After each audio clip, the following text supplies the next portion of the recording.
చేస్తుంది, చేసుకున్నారు ఇంకా చేయరు ఇంకా. ఇప్పుడు కాని పని ఇప్పుడు కాని పని అంటుండే కదా నేను కూడా. అయితే ఒకవేళ ఇల్లు మనం ఉండాలి అనుకుంటే నేను అనేది అంటే పిల్లర్ మంది ఇదొక ఈ పిల్లర్ కానీ స్ట్రేట్ గోడ పెట్టుకొని ఇది ఓపెన్ అంతే. మళ్ళీ అప్పుడు ఇది కటింగ్ చేసుకుంటే ఇది ఓపెన్ అయితే వాటర్ అనేది ఇలా దిగుతుంది, గాలి వాన వస్తుంది, వీటి వరకు కట్ చేయాలి. అదే ఈ పిల్లర్ వరకే ఇల్లు కట్టుకోవాలి. ఇది కంపౌండ్ ఆల్రెడీ గోడ ఉంటుంది, ఇక పిల్లర్ వరకు కట్ చేసుకోవాలి.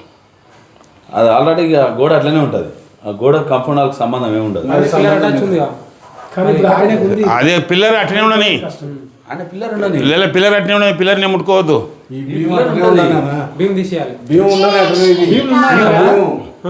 ఈ మధ్యలో కట్ చేయి. ఇప్పుడు ఆ ఇంటి బిల్లరు భీము ఇప్పుడు దీనికి వస్తుంది. రాని భీము అట్లనే ఉండని, అట్లే ఉండండి. భీము ఉన్నా సరే అట్లనే ఉన్నాయి, ఏం కాదు. దీని మాత్రం గోడ పెట్టుకొని ఇది ఓపెన్ చేయాలి అంటుండే మొత్తానికి. ఇది కంపౌండ్ హాల్ ఉండాలి, ఇక ఇది కంపౌండ్ హాల్ అయిపోతే ఇది ఎండ కొట్టాలి ఇలా. అర్థమైందా? ఇది ఎండ కొడితే అక్కడ సజ్జ కటింగ్ చేసుకున్నా లేకుంటే సజ్జ అవతలంగా ఇప్పుడు గవర్నమెంట్ బాల్కనీ చేసుకోవచ్చు. ఇప్పుడు అడంగా కంఫర్ట్ హాల్ సపరేట్ పెట్టాలి. ఇది పెట్టి ఇది పెట్టుకుంటే ఇది సెట్ అవుతుంది. ఈ భీముల మంద నుంచి భీము నుంచి మళ్ళీ ఇప్పుడు మళ్ళీ వినిపించుకున్నాం ఒకసారి ఆయన మస్తు ఒకసారి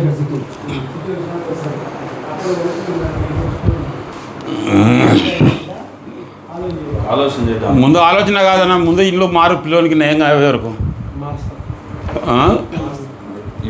ఇల్లు మారితే అయిపోతుంది. అన్నీ తీసుకుపోండి,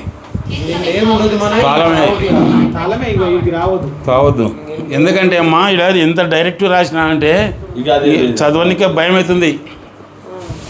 ఇప్పుడు ఈశాన్యలోకి వచ్చినట్టు కదా నా ఇల్లు, ఇది చదవనికే నైరుతి దోషాలకు ఈశాన్య దోషాలు అనమాట. అది ఈశాన్య మూత పడింది. వాడొక్కనే సాట కాదన్నా, 2-3 సార్లు రాసినాడు. తమ్ముడు ఎవరిని అడగలేదాను. కట్టక ముందుకు మా బాబాయ్ చాలా ఇల్లు కట్టిండు. ఇక మా తమ్ముడు ఆయన మేస్త్రి. ఇక ఇలా రాసినాడు చూడన్నా, నువ్వే చదువు, గట్టిగా చదువు అన్నా. ఇలా నేను నిష్ఠురమైన వద్దులే, నేను నిష్ఠురమైన చెప్పాలా. ఈశాన్యంలో మేడం ఎట్లుండినా, ఈశాన్యంలో మేడ ఉండినా, ఈశాన్యంలో మేడ ఉంది. యజమాని అనారోగ్యం పాలే కానీ ప్రమాదవశాత్తు మరణించిన యజమాని ప్రథమ కుమారుడు జీవించిన ప్రయోజనం లేని వాడు అవుతున్నాడు అనమాట. అంటే యజమాని ప్రథమ కుమారుడు అనారోగ్యంతో ఉంటాడు. దీనికి తోడు నైరుతి దోషాలు ఉంటే ప్రథమ సంతతి ఇబ్బంది కలుగుతుంది. కాబట్టి నువ్వు ఏమననుకో, ముందు తూర్పు ఈశాన్యం తగ్గి, అంటే తూర్పు ఈశాన్యం వల్ల తగ్గిపోయింది మనకు, అంటే పరవటి కాలింది కదా. అందులో మగ సంతతి పుట్టిన 20 లోపు మరణించడము, యాక్సిడెంట్ పాలై అంగవైకల్యం కలగడం జరుగును. మతి లేని వారు అమాయకులు ఇటువంటి గృహం ఉందరు. గృహ యజమాని ప్రథమ కుమారుడి ఆరోగ్యం బాగలేదనో మరణించిన దుర్వ్యసన పడడనో విచారించాల్సి వస్తుంది. ఇది ఇంట్లో ఎప్పుడైతే ఇది వేసినాడో వీటి వరకు బాగుంది. ఎందుకంటే వీటి వరకు ఎందుకు బాగుంది అంటే అక్కడికన్నా ఇక్కడ ఖాళీ స్థలం ఎక్కువనేది. అన్నా నువ్వు చేస్తుంటే తొందరగా చెయ్యి, వదిలేసి వెళ్ళిపోను వాటిని. ముందర కట్ చేసినా కూడా మేడ పైన మేడ పనిచేయదు, అక్కడ బాల్కనీ అంతనే రస్తా.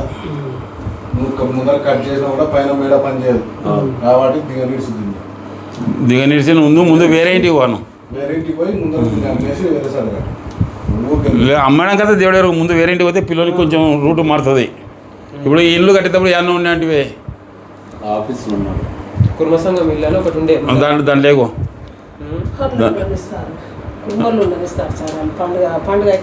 వాష్రూమ్ బాత్రూమ్ లేవు, వాటర్ సప్లై లేదు.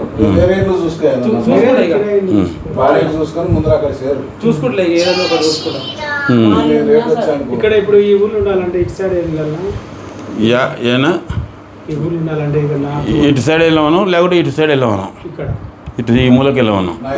ఇట్లా ఆజ్ఞానికి వాయువానికి వద్దు, ఇట్లా వద్దు వాయువానికి వద్దు.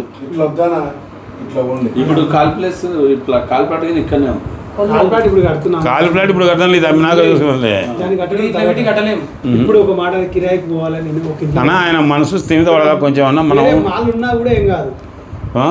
వేరే గ్రామం. ఈ ఊర్లో ఉండకపోవడమే కరెక్ట్. వేరే ఊరు నుండి కూడా యాడున్నాయి ఏం కాదన్నా, ముందు తావు మారితే కొంచెం అన్నా.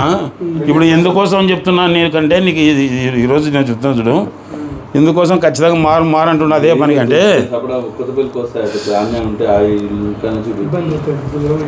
లేదా ఇప్పుడు కొంచెం ఉన్నానా ఇలా ఇబ్బంది కింద ఏ ఇబ్బంది కాదు బాబాయ్.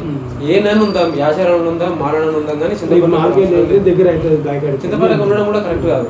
ఇది నమ్ముడు పోవాలంటే చింతపల్లి కూడా ఉండదు. ఇప్పుడు చూడనా కొంచెం అన్నా కొంచెం ఉన్నానా. ఇప్పుడు 18 సంవత్సరాల్లో మంచిలో ప్రభావం ఉంది. అయితే దుష్ప్రభావానికి గురైన వ్యక్తి ఆ దోషంగల గృహంలో ఇంతకాలం నిద్రించకుండా బయట జీవనం గడుపుతాడో అంతకాలం దుస్సంగంలో జరిగే కాలంలో మార్పు ఉండొచ్చని ఖాళీ చేయమంటున్నాను. ఇప్పుడు మార్పు కోసం ఖాళీ చేయమని ఇప్పుడు నేను ఇప్పుడు 1వ సంవత్సరం ఇప్పుడు హఠాత్తుగా జరిగే సంఘటన ఆయా వాసు దోషం అంటే గృహం పూర్తి కాకముందే దోష ప్రభావం చూపడం, గృహప్రవేశం అయినచో సంవత్సరం లేదా 3వ సంవత్సరం అదేవిధంగా 5, 7, 9, 12 ఏళ్ళ దోష ప్రభావం చూపుతుంది. 18 సంవత్సరాల్లో మంచిలో ప్రభావం ఉంటుందని తెలుస్తుంది. అయితే దుష్ప్రభావానికి గురైన వ్యక్తి అంటే ఆ పిల్లడు దుష్ప్రభావానికి గురైనాడు కదా, ఎంతకాలం నిద్రించకుండా బయట జీవనం గడుపుతాడో అంతకాలం దుస్సంగంలో జరిగే కాలంలో మార్పు ఉంటుంది. దోషంగల ఇంటి నుంచి దూరంగా ఉన్న కుమారుడు పూర్తిగా దూరంగా ఉన్న కుమారుడు చాలా వరకు దోషాన్ని తప్పించుకోవచ్చు. ఇప్పుడు దూరంగా ఉంటే దోషం తప్పించుకోవచ్చు అనమాట. ఇప్పుడు ఆడవాళ్ళు ఏదో చెట్టు లెట్రిన్ వాసన వస్తుంది అనుకో, అవతల లేకపోతే రాదు కదా నేనా. అదే అదే ఇప్పుడు ఇలా పాము ఉందని మనం బయటికి పోతే ఆడ దూరం అయితే కొంచెం ప్రశాంతంగా ఉంటాం. నువ్వు ఆలోచన చేసుకో బాబు, నువ్వు మరి నా నంబర్ ఇస్తా, అవసరమైతే వీడియో చేసి కాంటాక్ట్ చేయి.